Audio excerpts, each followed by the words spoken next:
The sky above the floating palace of Kael'thar burned with the hues of dawn, molten gold spilling across endless clouds. From his throne carved of obsidian and dragonone, Emperor Rhaegar surveyed the tribute hall below, where emissaries from dozens of worlds waited with offerings meant to win his favor. He did not move.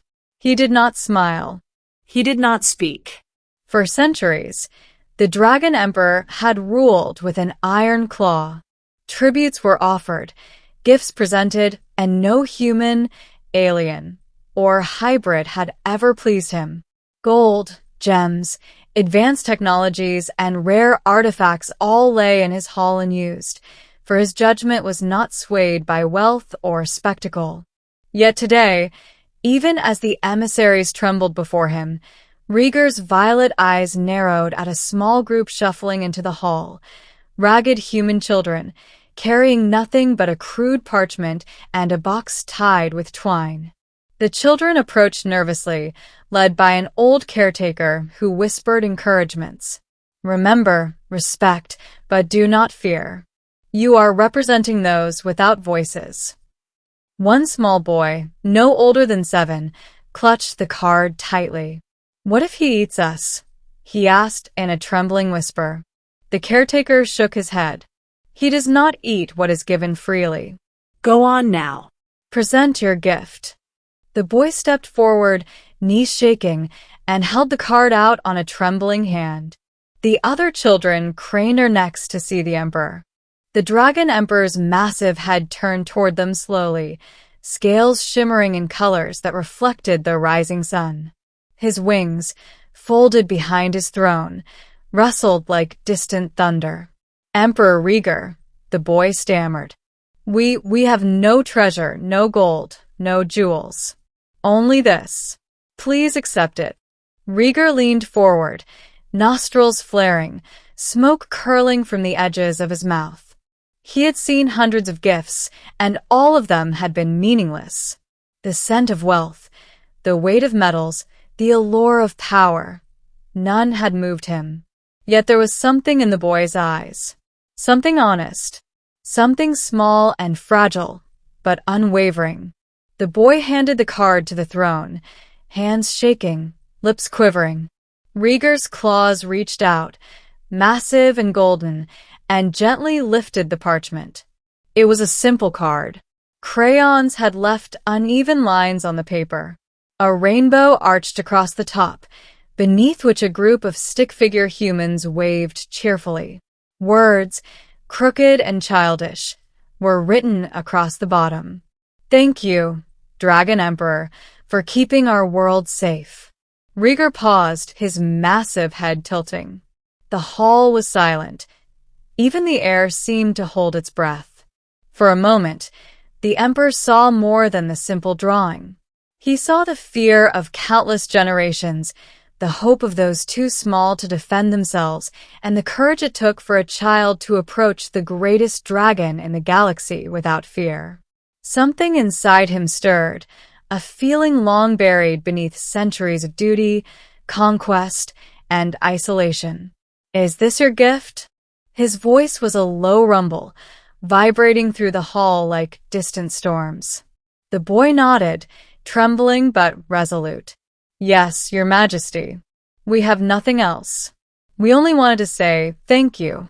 Rhaegar's violet eyes softened, a rare occurrence that sent ripples through the assembled emissaries. He lowered the card and studied it, studying them, not with the hunger of a ruler seeking advantage, but with the quiet curiosity of one who had forgotten what it meant to be seen. You call this a gift? He asked, almost to himself. It is all we have, the boy replied, voice barely above a whisper. We survived because you stopped the invaders. We are alive because of you.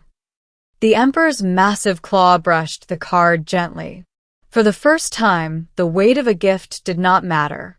Its worth was not measured in gold or rare elements, but in sincerity.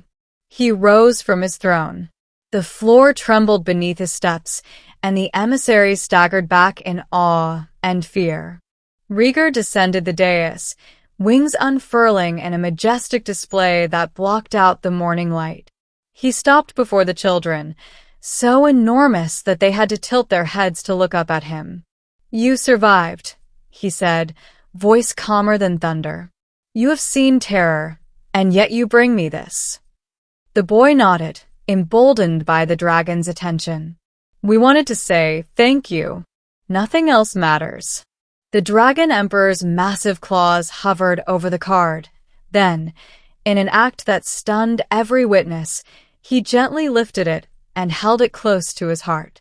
His eyes closed for a moment, and a deep, rumbling sigh echoed across the hall. The children did not know what to do.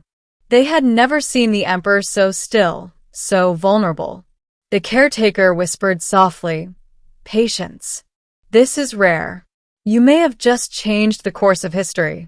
Rieger finally opened his eyes. "You are brave," he said to the boy, then gestured to the others. "All of you."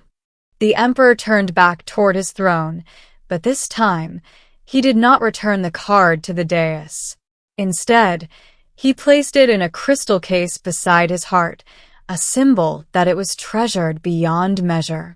"Let it be known," Rieger's voice boomed across the hall, "that courage and gratitude are gifts no gold can match. From this day forward, those who honor life shall be protected, regardless of their world." The emissaries whispered amongst themselves, amazed. Even centuries of power had not taught them to expect this from the Dragon Emperor. The boy stepped forward, eyes wide. "Does this mean we are safe?" Rieger inclined his massive head. "Safe. For as long as I live. You and your kind shall have guardians, and no invader shall strike without consequence." Lyra, the eldest of the children, asked cautiously, "Even if we cannot give gold or weapons?" The Emperor rumbled, a sound like rolling mountains. "Even then, you have given something far more precious: honesty, courage, and thanks. That is worth more than all the treasures of the galaxy." Word spread quickly. Across systems, humans spoke of the Dragon Emperor, who accepted a simple drawing and transformed a life of fear into one of protection. Stories of the hand-drawn card inspired other worlds, teaching leaders and children alike that sincerity could move even the hardest of hearts. Rieger, once feared and untouchable, found himself changed. He became a protector in ways he had never considered, seeking to understand the lives of those he ruled over rather than merely enforcing obedience. And somewhere in the palace, the small crystal case held a rainbow and stick-figure humans, a reminder that even the mightiest could be touched by innocence. Years later, the children grew into diplomats, engineers, and leaders, forever carrying the story of a silent gratitude that had softened the heart of a dragon. The empire shifted from fear-based rule to respect and guardianship, all because a human child had dared to offer a simple, honest gift. The Dragon Emperor's legacy endured, not as a ruler who demanded tribute, but as one who learned the immeasurable value of thankfulness, courage, and the purity of a small hand-drawn card.